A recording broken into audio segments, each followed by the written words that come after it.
Oh my god. There we go. Sorry, guys. I've just had a bit of fucking around there. And I don't want to lie on that. Beautiful as it is, I don't really want to lie on it. But this is like, this is the flip side to what I just filmed. Because it probably seemed quite bleak. Because it does feel fucking bleak a lot of the time. It really fucking does. But I don't feel bleak. This is the kind of thing that I say when I talk about finding my happy. Because my happy is always there. And it can always be there. And it's really annoying how sometimes it does take an external thing to trigger it. And my external thing has been getting the support worker. And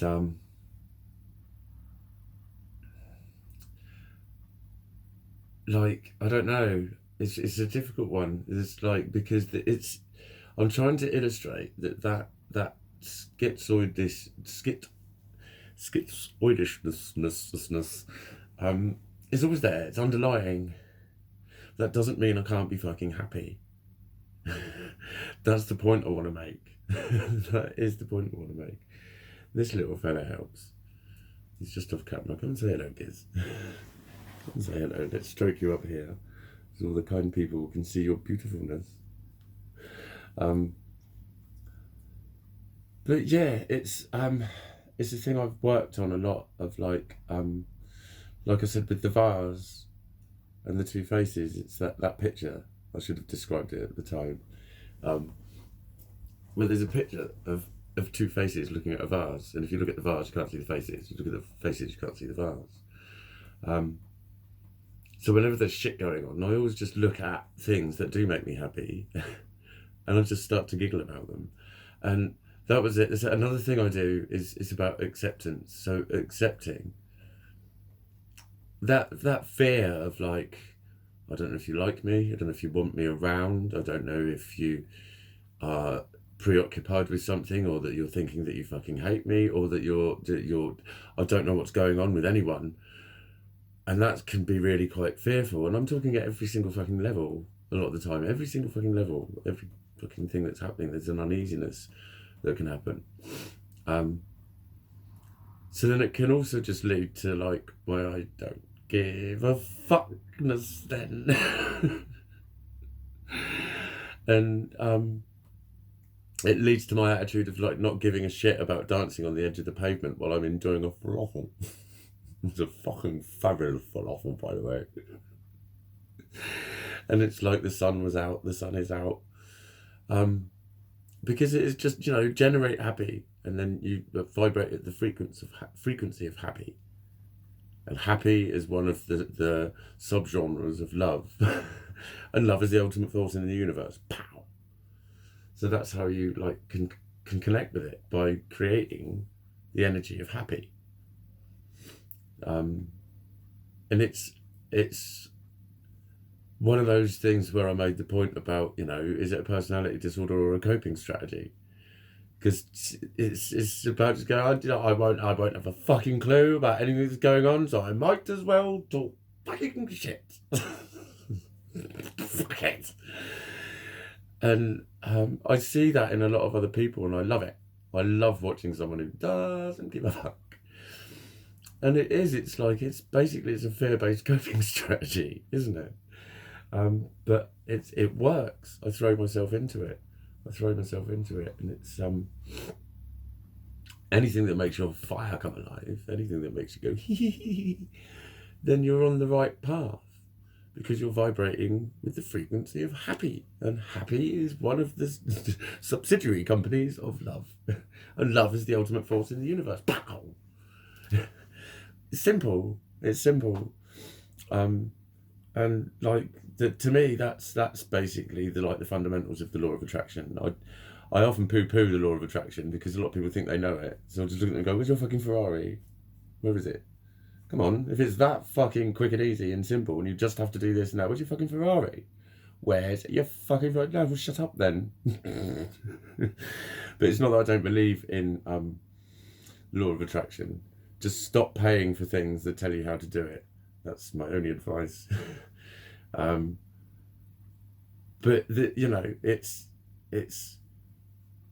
a way of celebrating my selfness, which, as I've mentioned before, gets reflected back to me. It's one of the things I love. So it does become a treatment as well as a coping strategy. When the fact that I am me with pure fucking wild abandon and I don't give a largely fuck what you fucking think of it, it just generates the frequency of happy. And happy is, you know the rest by now, I'm sure. If you don't, you weren't listening. But the two can coincide, and the two can live together, in a way. I'm really fearful about talking to him, talking to her, talking to them, asking for this, doing that, always fucking. So just accept that I've probably got fucking absolutely everything fucking wrong anyway, so it doesn't fucking matter. Fuck it. Fuck it. And just adopt a great big fucking dose of the fuck it's and put a smile on your fucking face and go and do something. Which is what I'm going to do. It's still quite early. It's 5 to 10. I've got loads of stuff to sort out. I've got loads of plans to make now. I've got direction. But I've also got it's nice. It's given me space now to get back to my studies. So I can do 2 or 3 days of that. I don't care. It's still difficult to be out. Okay, don't go out then. But don't mope. Do something constructive. Study. And still feel happy. And still talk about happy. And still be happy. And all the shit's still there. But it's it's going to get dealt with. I'm going to see a doctor. It's, I think one of my points is when I try and talk about this stuff, because it is real, it's also because it's because it manifests in the behavioural, everyone thinks it is reasonable. It's rationalisable. I really can't talk very well at the moment. I've got fucking about 3 jaggedy teeth and I keep biting my tongue out and dribbling. I might look as if I've been on Nargecto, but I haven't. If you can get me any, that would be nice. No, don't do Largactil, kids. Really, don't do Largactil.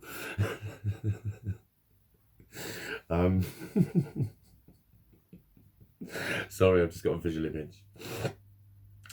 Google it if you don't know. Largactil.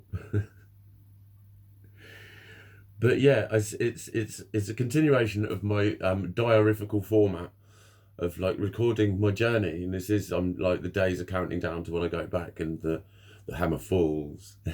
And these are the developments that are coming along the way, so I'm recording them. But I know it was I was quite not negativistical, as we've learnt from the personality disorder, but I was quite I felt as if I was being quite negative this morning. And it was, as I came out of the toilet, I was like, what happened to your lovely fucking mood from last night? And I was like, it hasn't gone anywhere. And then I had a bit of a go at myself and said, who the fuck are you to question me anyway? I hate it when I do that to myself. I told myself to fuck right off with that shit. How dare you fucking question me and tell me where my fucking mood's gone from last night? I'm allowed to be pissed off about something and happy about something at the same fucking time. So it's your happy's always there. Sometimes you have to generate and magnify it and expandicate it with magicalness and yum. But it is always there. And oh wow, this is a micro one. This is a proper micro. 8:55. 55. What a lovely number. But yeah, I did want to balance out my probably apparent negativeness. But it's not negativeness. It was shit that it was one of my little tangential things that just popped into my head, and I thought, I might have a video about that, because that's what I tend to do these days. Think, do you know what? Fucking good point that is. I might have a fucking video about that. So probably will do more of that. So anyway, happiness.